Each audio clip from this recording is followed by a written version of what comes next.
All right, we're back in Master Duel. Yesterday, we took a look together at all the monster cards you definitely want to craft as a free-to-play player. And today, we're going to do the same with spells. So, let's get into spells. Okay, so spells. The first thing I want to say with spells is that in Yu-Gi-Oh, most spells, they're not as generic as hand traps, right? Hand traps, you can just say you throw them into every deck universally. With spells, not so much. Some of them, sometimes.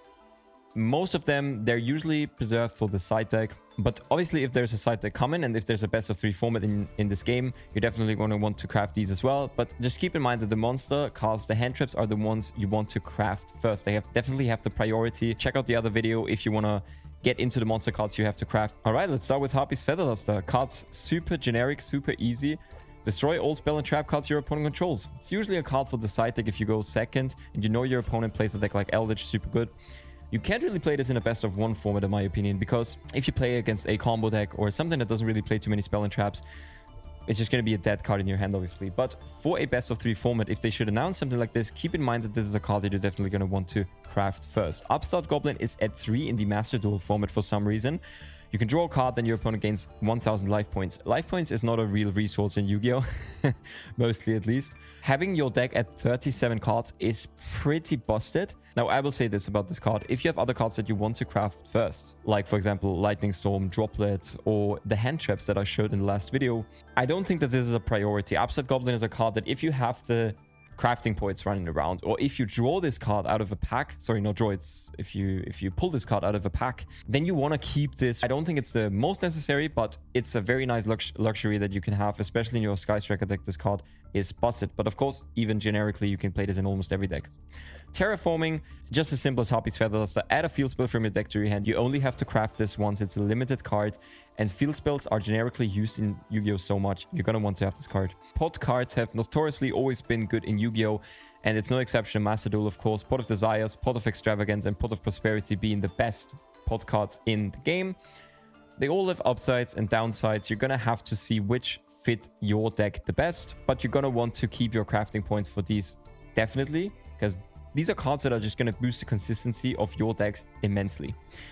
Dark Ruler No More is a blind go in second card that negates all the face-up monsters your opponent controls, and your opponent cannot react with their monster effects to this card's activation. So this basically is just a negation for the entire opponent's board, usually played in the side deck. So if you get a best of 3 format, this is definitely a card you should have in your side deck.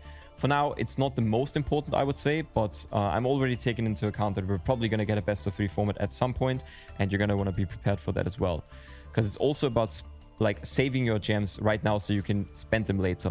Now, Lightning Storm we all know because we got one of it in the beginning of the game with the bundle that we probably all bought as a free-to-play player. This card is generically very good, and the 1 copy we got is already very good, but having multiples of these, especially in a best of 3 format, is going to be super important. I feel like in the side deck, this is going to be a staple in many regards. I mean, it is a staple in the TCG format very often, right? Not every list plays it, but a lot of lists are playing it, and you definitely want to make sure you have this card. Talent is a card that I didn't know if I should put it in here. If your opponent activates a monster effect during your main phase, you can activate one of these forbidden effects, right? All of these are effects that are put into banned cards. Draw 2 cards, Pot of Greed. You can change of heart one of your opponent's monsters, take control of it, or look at your opponent's hand and choose one of it, shuffle it into the deck. So that's a confiscation effect. It's just one of those cards where I would say if you pull it, don't dismantle it. You will need it at some point for a deck list maybe, but maybe it's not a card you should really craft per se. It depends, right? What you need out of your deck. Maybe if you play a heavy combo deck, this card can be super good in certain formats. And also if Max sees a card in the format and a lot of people are playing hand traps, this card becomes accordingly better. Cosmic Cyclone is for me a complete staple. Pay 1000 life points, target a spell and trap on the field, banish it. This is so much better than MST. I know MST is of course the absolute budget option for most players, because beside from it being a rare, you get it in the structure deck, I believe, in the beginning of the game. But being able to banish their card is so good, especially if you play against something like Eldritch, against something like Altergeist. Sometimes you can banish their permanent traps, which can be good because they can't edit back. Maybe you could also make a point for Twin Twister to be a card that you definitely have to craft as well. I just thought I didn't want to put like 4 different types of background removal in this video, but definitely a card you should look out as well. Cold by the Grave is a card that stops Maxi. I think that's like the most important reason. And it's a 2 in the Master Duel format. In the TCG, this card is limited. You can only play one of it in the TCG. Makes it a lot worse. It's been a 2 means that this card, you will see it more often. And it's a counter to Maxi. So you can target a monster in your opponent's grave, banish it, and the effects are negated until the end phase of the next turn. Your opponent discards the Maxi's cost and you chain the Cold by the Grave and banish it. I don't know what else to say about this card. This card is generically also good in the TCG. People have like to play this card even without Maxi being legal there, but it's not a card where I would say you have to craft it in the TCG. But in Master Duel format with Maxi at 3, like I think it's almost one of the most important ones on this list. Droplet, I think this is the most important card on this list. Send any number of other cards from your hand or field to the grave. Choose that many effect monsters, not target, but choose that many effect monsters your opponent controls. They're all negated and have their attacks halved. Your opponent cannot react to this card's activation with the same original type of cards you put to the graveyard to activate this card. So you send a monster to the grave, your opponent cannot activate with their monster. So this is basically a Dark World No More, I would say sort of on crack sometimes, even though you have to sacrifice cards from your field or hand. But you can do some crazy things like activate Desires. Then if they don't have a response, or even if they have a response, you chain Droplet, putting the Desires to the graveyard and maybe a monster from your hand, and you only went -1 per se, but you negated 2 cards your opponent controls. So I think this being a quick play spell and being able to play during your opponent's turn as well makes it so good. This is a total staple in the TCG for many decks. Like I said, the monster cards, the hand traps that I showed off in the earlier video, Nibiru, Ash, Effect Veiler, and Impermanence that we're going to show off in tomorrow's video are the most important ones. But then Forbidden Droplet comes right after that. I personally haven't had the chance to craft it yet. I will do it very soon.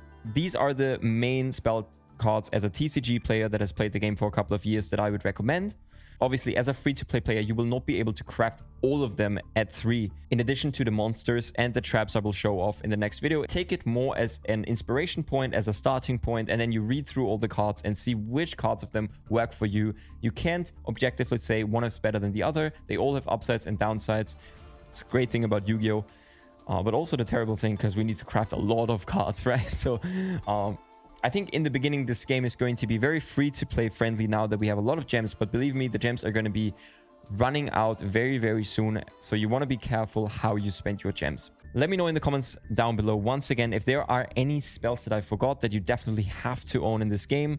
Or maybe some that are maybe not as commonly used, but maybe that also people should know about. Make sure you tune in for tomorrow's video about traps. And I think that's it. I hope you loved the video, and I will see you in the next one.